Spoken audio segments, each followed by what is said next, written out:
Assalomu alaykum muslimalarim. Mani ismim Kamoli. Siz bilan ozgina bo'lsa ham tanishmoqchiman.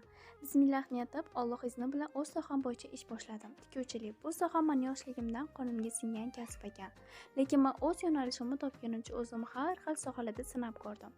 Oho, sartaroshlikka o'qidim, ingliz tiliga bordim, hatto Kanadaga xo'jayinimlar bilan ketmoqchi edim. Niyatimiz bordi, lekin o'zimizni vatanimizdan qo'ymasin bo'ldi. Chet tilini o'rganish yaxshi albatta, sharoitingiz bo'lsa.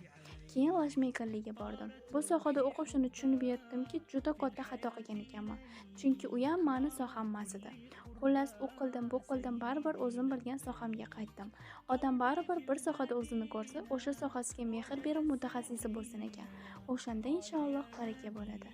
Aytgancha, agar sizga ham shunaqa keng liboslar kerak bo'ladigan bo'lsa, direktdan murojaat qilishingiz mumkin. Siz ham o'zingizni sohangizni topguncha har xil sohalarda sinab ko'rganmisiz? O'zingizni qaysi sohada o'zingizni topgansiz? Kommentariyada kutib qolaman.